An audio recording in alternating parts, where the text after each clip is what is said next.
kosa ny faran'ny herinandro teo nidingana faefatra iadina izay ho tompontaka ny Madagasikara teo amin'ny sokajy slalom dia tsy amin'ny hippodrome Bevalala moa no natanterahana azy ity ary ny club MSA no tompona andraikitra tamin'izany. Fifaninanana tsy izoviana amin'rehetra ny slalom satria dia fandraisana anjaran'ireo fiara-panao rally d'or motrice tao koa ny crosscar, ny SSV ary ny quad. Maro dia maro ny mpifaninana tamin'ity dingana faefatra ity satria dia nahavory mpanamory 750 mikarakara tamin'ireo sokajina fiara ny faninanana. Niova tamin'ny mahazatra ny fifaninanana tamin'ity dingana faefatra ity satria dia piste parallèle no nomena ireo mpifaninana ary ny tena nampiavaka azy dia ny fisian'ny échangeur teboka iray ny alana ihany koa tamin'ny piste classique efa nahazatra. Ny crosscar no ndeha hojerena voalohany adikoavana ny teo amin'ity sokajy ity satria dia niadiana mpanamory roa ny toerany voalohany Awiniki izay mbola mitana ny larana voalohany vonjimaika aloha hatreto eo amin'ny championnat nametraka pression ary miandrana fandresena ihany koa i Jouvelin raha ny zava-nitranga tamin'ity dingana faefatra ity aloha dia mbola sarotra ihany lalany Jouvelin eo amin'izay hiadiana ny anarambony lahatra izay satria dia mbola nobatain'ny kiatrany ny amboara teto izy no navita ny fepotona tsara indrindra tamin'ireo manche roa ny faninanana raha 2 minitra sy 40 segonda sy 2.30 no nanaovany izany ny première manche dia nohatsarainy 2 minitra sy 7.30 segonda indray izany ny deuxième manche. Araka izany dia 3 minitra sy 17 segonda sy 5.10 no namezany ny roa andro ny faninanana tara 12 segonda sy 10 kosa Jouvelin izay nilahatra teo amin'ny larana faharoa. Raha saika misehatra olana matetika IVV tamin'ireo dingana ny faninanana teo aloha dia tsara ny androny tamin'ity fifaninanana faefatry ny tampilalaovana ity. Saika mifampitady hatrany izy Sikasha saingy IVV no tompony ny telo farany. Araka izany dia izy no nanakatona ny podium teo amin'ny crosscar tara 3 segonda sy 6.10 amin'ny Jouvelin ary 15 segonda kosa no fatarany mihoatra tamin'ny Niki. Nidroka teo amin'ny larana faefatra kosa i Kasha.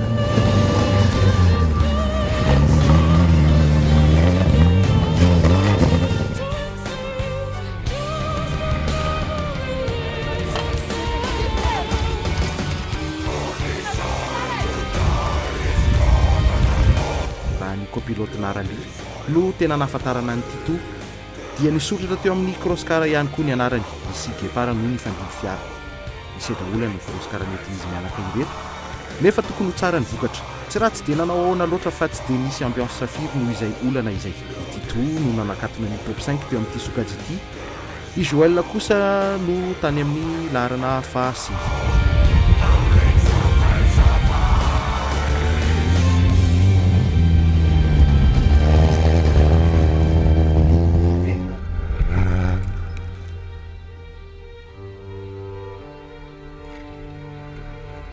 Dadanina ny teo amin'ny larana fahaenina narainy Thierry sy Mandimby. Araka izany dia mbola iniky hatrany aloha hatreto no nitarika ny lohan'ny crosscar eo amin'ny championnat.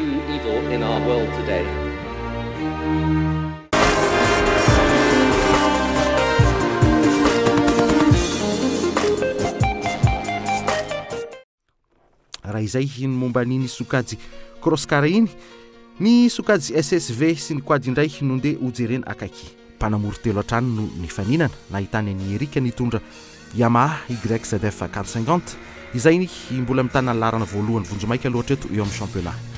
Tao koa Yasina kely mbola en forme tsara ihany koa ary tsy adio ny Yamel izay nameno azy telo.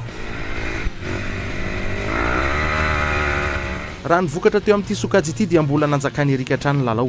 Izy Yasina kely no niady toerana io saingy mbola rapida kokoa ilay mpanamory Yamaha nioatra tamin'ilay mpanamory Kawa ka dia nionona teo amin'ny larana faharoa i Yasina kely. Raha 3 minitra sy 4 segonda sy 15 no fepotona no totosainy Erika tamin'ny ireo manche roa ny sabotsy sy ny alahady dia tara 10 segonda tao afara ny Yasina kely.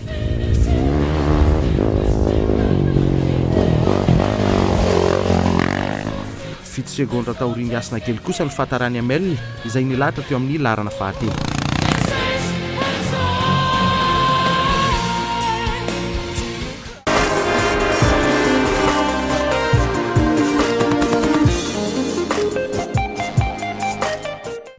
Teo amin'ny SSV indray dia mpanamory valo no nifaninana tao Irivo Yando Olivier ilay tompontaka Madagasikara teo amin'ny rally taona 2014 tao ihany koa i John Nelita, Lalasten ary nahitana fandraisana anjarana mpanamory isan'ny zandriny indrindra ity sokajy ity dia tsy izany fa endry raha Erika no aingam-pandeha indrindra teo amin'ny quad dia Iando no nanao ny zava-bita tsara indrindra teo amin'ny SSV raha ny fempotoana vitan'ny tsirairay dia nifanaraka 2 segondra avy izy ireo tamin'ireo manche roa tsy dia nifanalavitra loatra saingy nanatomby Iando ary dia nobatainy ny amboaran'ity sokajy ity tara 2 segondra sy 3 taoriany kosa irivo izay nifandimby SSV taminy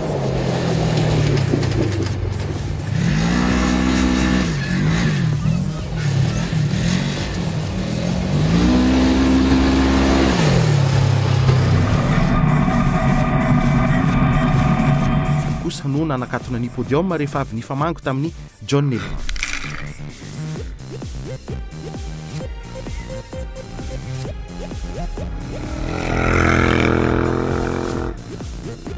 sokajy roa no nifananany asina tamin'ity dingana faefatra ity vao vita ny SSV dia niditra ny quad izy no nitoetra teo amin'ny larana fahadimy SSV io sady nameno ny top 5 teo alohan'ny Lalasten sy Harrison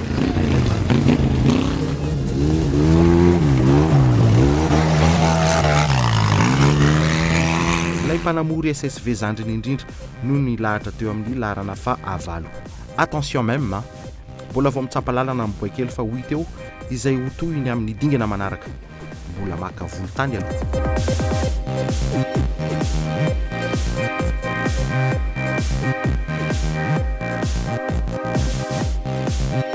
akaina kely aloha isika atao anatin'ireto dokam-barotra ireto avy eo indray anaraka ny vokatra teo amin'ireo fiara-panao rally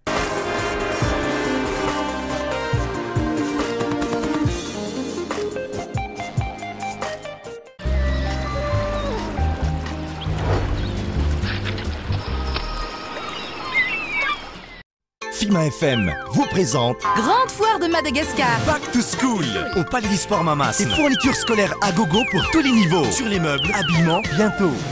Institut de Management des Arts et des Métiers, IMGAM, sous le haut parrainage de Monsieur Joe Willy Rabé, président-directeur général JICA Group, vous présente la sortie officielle de la 19e promotion Manges. Le vendredi 26 juillet 2013, cérémonie de remise de diplôme en licence et Master 2 à 9h au Palais des Sports Mamasne. Soirée des lauréats Manges à partir de 21h au Knari Vange. Sponsor officiel JICA Group. Partenaire Signe, Excellence Beauté, Servir Sécurité, Royal Spirits. Infoline 032 69 314 55 033 74 721 54 034 89 302 03. Sous l'égide de la Fédération Malagasy de sport auto, Total, Orange Madagascar et le club FMM SAM vous présentent le contest Total Orange FMM SAM. La 5e manche du championnat de Madagascar des rallyes virtuels ce samedi 27 juillet à partir de 8h au Palais des Sports Mahamasne. Le combat pour le titre se poursuit dans cette 5e épreuve de la saison qui va prendre la place de Kenworth qui est en tête sur le classement provisoire du championnat. Alors rendez-vous ce week-end au Palais des Sports et venez nombreux pour supporter vos pilotes favoris. Sponsor officiel, Total, Orange Madagascar, média officiel, Cool TV et Cool FM, partenaire Gascom, OK Design, Restaurant Hong Kong, InGod, Roadbook Magazine, Sodin.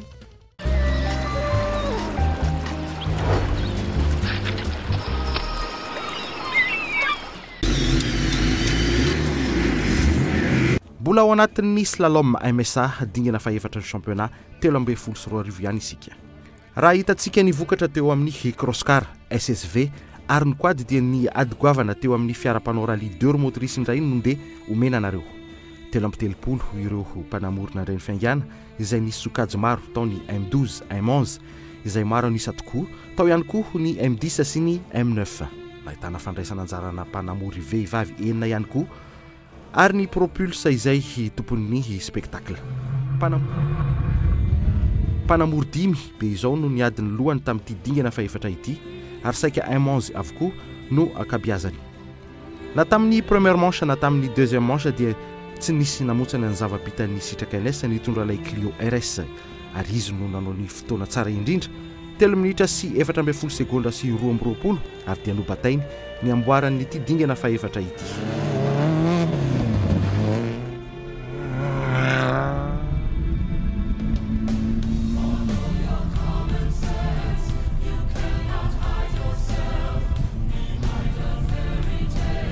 isan'ireo niadiny larana voalohany ihany koa Itonio nitondra Peugeot 205 fiara izay nifandibiasany izy Alcazaria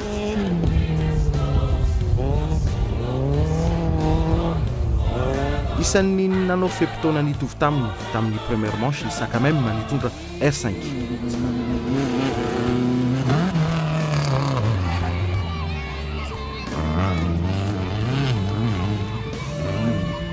tsy navita nahatratra ilay mpanamory Clio RS ity mpanamory 205 ity ka dia nionina teo amin'ny hilarana faharoa tamin'ny fepitona 3 minitra sy 40 segondra sy 12 apahazato tara 2 segondra sy 40 mihoatra amin'ny sitraka. Na dia teo aza ny fotoana tsara vitan'ny saka même ny première manche dia nisy fiamorany zany ny deuxième manche ka votsitra teo ilay 3e place nandradraina ka nisisian'ny zokony dia tsy zany fa i Honda be tsy very ny toeran'ny R5 fa ny mpanamory kosa no niovanarana 4 apahazato no elanelana nanasaraka azy sy ilay mpanamory 205 tany amin'ny larana fahadimy kosa no nisy an'ny saka même izay hitody taorian'ny Teddy mitondra Peugeot 306 raha 3 minitra sy 17 segondra no fepitona vitan'ny Teddy dia tara 19 apahazato kosa isaka même lasa aloha ny ours isaka araka izany no nanakatona ny top 5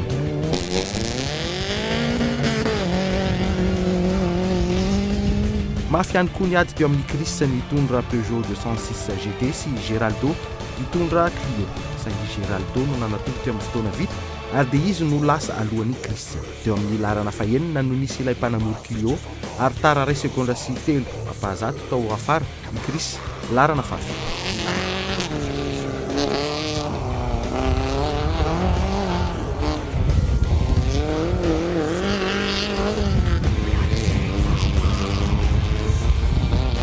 Milamina ihany koa ny toedra raha ho an'ny petit chinois nitondra Golf Type 3 tsy nisy ny olana mekanika fa dia misosa tsara izy no nanaraka ny Chris teo amin'ny larana fahavalo saingy tara 9 segondra nihoatra tamin'ny sitraka NS.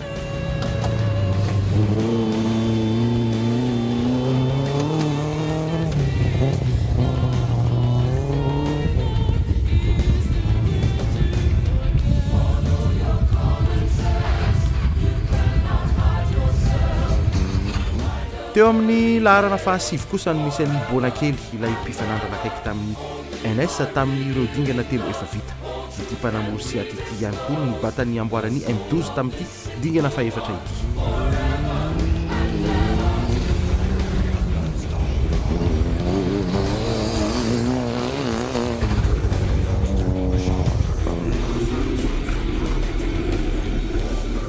Nanakatona ny top 10 ny Belge même nitondra Clio RS3 tara 30 apahazato amin'ilay mpanamory Seat ity mpanamory Clio ity saingy lasa alohan'ny tanjona kosa izay nitondra Peugeot 205 izay tody teo amin'ny larana faha 12 2 segondra sy 13 apahazato kosa no fahataran'ilay mpanamory Peugeot 205 nihoatra tamin'ilay mpanamory Clio 3.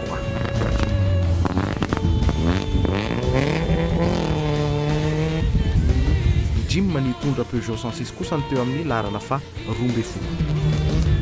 Isan'ireo mpanamory vehivavy manana ny maizy azy eo amin'ny sehatry ny familiana fiarakodiny teo amin'ny larana fa 13 tsy izany fa i Alcazaria nitondra Peugeot 205 12 apahazato monja no elanelana nanasaraka azy tamin'ilay mpanamory Peugeot 106 izy araka izany no nibatany amboaran'ny sokajy vehivavy tamin'ity dingana faefatra ity ary mbola voatazony ihany koa nitoeran'io eo amin'ny vokatra vonjamaika amin'ny championnat.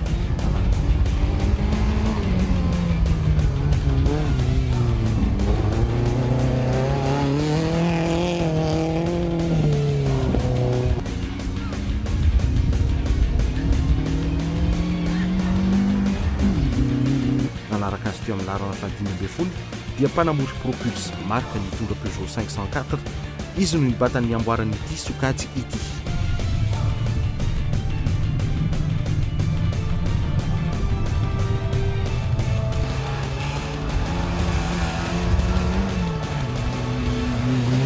Raha nivokatra teo amin'ny Propulse manokana dia 3 tamin'ireo mpanamory nandray ny fianganany sabotsy ihany nitody hatramin'ny farany. Raha i marka no voalohany dia entsa nitondra ilay ex Peugeot 505 Niki teo aloha kosa no nilahatra teo amin'ny larana faharoa tany amin'ny larana fahatelo amby 20 amin'ny filarana akapobe no misy azy ary Jacob izay nifandimby fiara tamin'ny entsa no nanakatona ny podium teo amin'ity sokajy Propulse ity.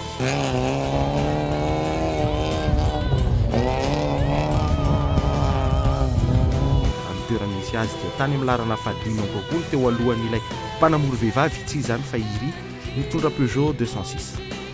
Raha hitodriana kely mikasika ireo mpanamory propulse roa dia tsy izany fa Nikisy Davonjy tsara ny fizotry ny fifananana ho azy mirahalahy ny andro voalohany saingy nandalo ny sakamainty ny alahady tapaka transmission ary dia tsy afaka nanohy intsony fa mbola mitarika loatra eto Niki amin'ny championnat sokajy propulse.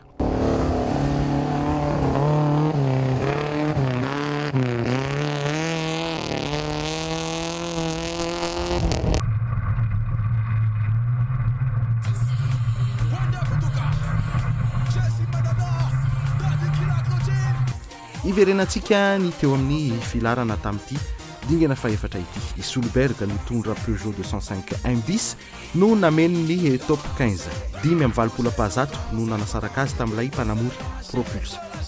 Izy ihany koa no nandrombaka ny amboarany M10 ary dia mbola voatazony ihany koa io toeran'io eo amin'ny filarana akapobeany amin'ny championnat mbola vokatra vonjinanky. Mpanamory M12 kosa ny teo amin'ny larana fa 40 dia tsy izany fa Dadi izy no nifandimby fiara tamin'ny Bonakely tara 7 pazato izy mihoatra amin'ny Solberg narahin'izy teo io nitondra Peugeot 106 roa segonda sy 10 kosa ilay mpanamory Siat. Mpanamory M9 dia tsy izany fa Isuzu no teo amin'ny larana fa 20 izay voalohany eo amin'ny sokajy misy azy M9 io.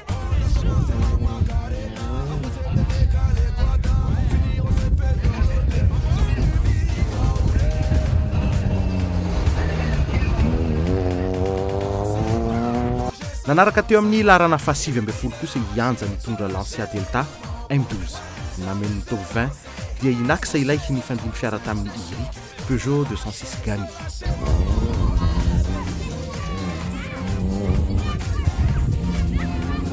Ijaona sy ny Peugeot 205 no teo amin'ny larana faraka amin'ny 20 narahana mpanamory propulse Peugeot 504 tsy izany fa i Mambe.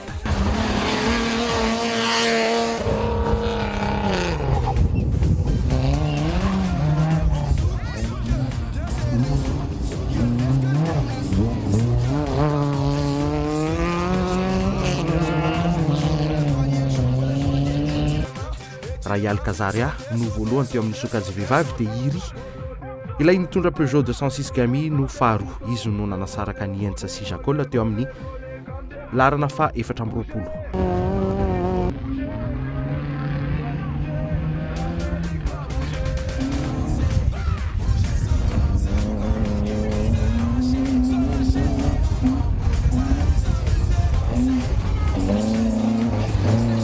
Rayane no teo amin'ny larana fa 40 narahana Andriambavilany tsy izany fa i Sylvie ilay copilote-ny Madame Paty Citroën AX no ny fifandimbiasan'izy sy i Valia teto.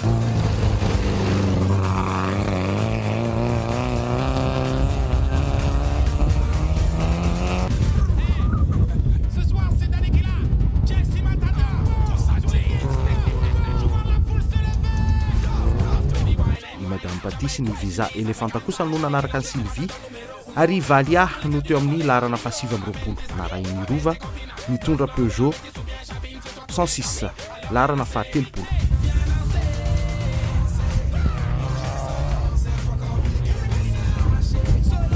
Dingana efatra zay ny vita fa tokony mbola izy dingana roa vao hita hoe iza no isalotra ny anaram-boninahitra eo amin'ny sokajy tsirairay mifaninana amin'ny slalom.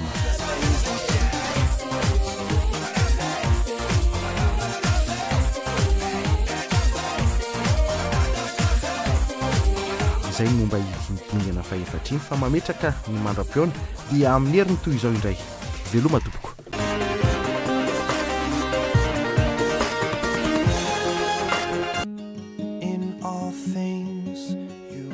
Maintenant, la position de base, en général, là où je suis 80% du temps, voilà, c'est comme ça. C'est les pieds en bout de repose-pied quasiment, au niveau de l'arrière de cadre, et les bras mis pas complètement tendus, c'est pas bon, parce qu'on peut pas, on a aussi les bras servent d'amortisseur, et là, si on est tendu, c'est pas bon parce qu'on peut rien faire. Alors que si on est légèrement fléchi, on peut se détendre et tendre un peu aussi. Maintenant, la position freinage entrée de virage, c'est on serre la moto, c'est très important. On serre la moto et on se met plus en arrière encore. Toujours les bras légèrement fléchis, jamais les bras tendus. On est quasiment sur le garde-boue.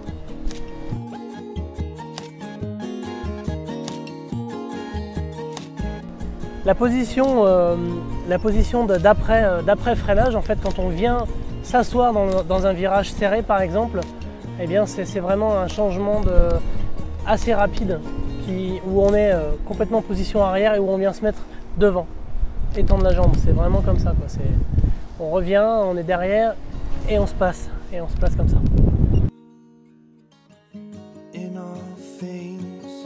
On rentre sur l'arrière, donc on vient s'asseoir, on tend la jambe, mais le plus tôt possible, on redresse et on se met debout.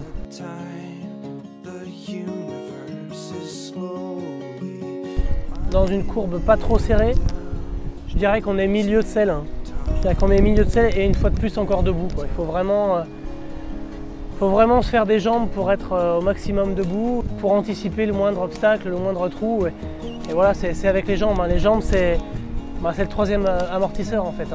Quand on se sent bien, qu'on a un peu de vitesse et qu'on est un peu plus, que je dirais qu'on a un niveau un peu plus élevé, moi j'aime bien utiliser la fourche et revenir un peu sur l'avant de la moto, dans une fin de série de trous par exemple. Au début on rentre sur l'arrière et plus la série avance et plus j'ai tendance à revenir sur l'avant. J'utilise beaucoup ma fourche parce qu'elle est utile pour l'amortisseur en fait. On a tendance à la négliger. La fourche c'est d'abord un absorbeur pour l'amortisseur. Ça permet que l'amortisseur prenne un choc moins important que ce qu'il pourrait prendre si la fourche ne fait pas son travail. Donc c'est très important de s'en servir et de ne pas toujours se focaliser sur l'amortisseur. Donc une chose à ne pas négliger, c'est de toujours bien tenir sa moto entre les jambes. Donc quand je dis entre les jambes, c'est quasiment au niveau des genoux, juste en dessous. Il faut sentir le cadre à ce niveau-là. Ça permet d'éviter les droites-gauches, ça permet d'emmener la moto, de guider plus facilement la moto.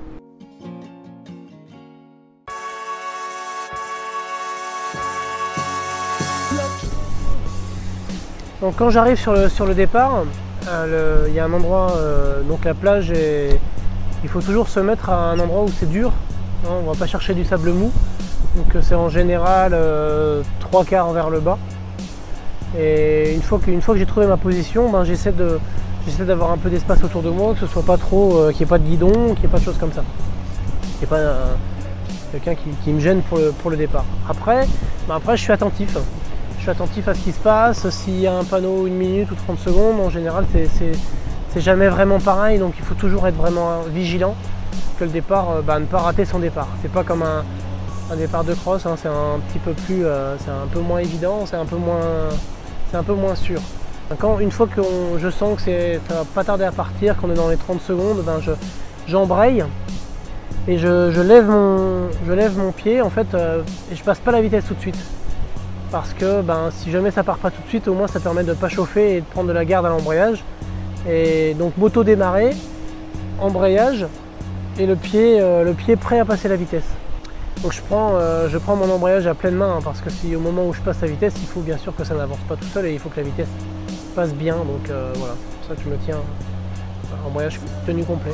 Et dès que la grille tombe ou la corde s'abaisse, et bien là je passe ma vitesse et je pars. Donc je pars milieu de selle. La moto cabre pas dans le sable, il n'y a pas de souci. Il faut juste faire attention, par exemple à l'enduro ou à l'enduropale, c'est une planche qui fait à peu près un peu plus d'1 mètre. De pas partir en travers, de ne pas accélérer trop violemment. C'est la seule difficulté de départ en fait.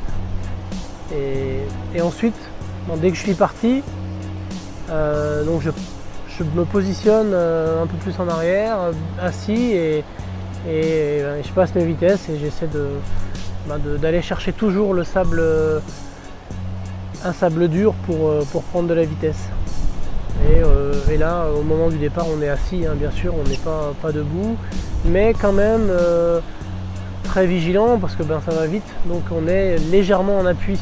Donc maintenant, une fois que je suis sorti une fois que j'ai pris mon départ et que je commence à passer toutes mes vitesses, la plage, la position c'est plutôt 3/4 arrière, plutôt assis, et bien baissé et avec, quand la plage est bien propre, bah, on se baisse au maximum pour pas prendre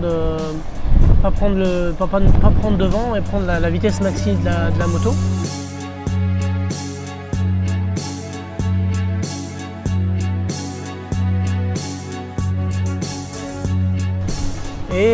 Et puis on cherche toujours le sable dur. Donc ça c'est valable pour tous les tours.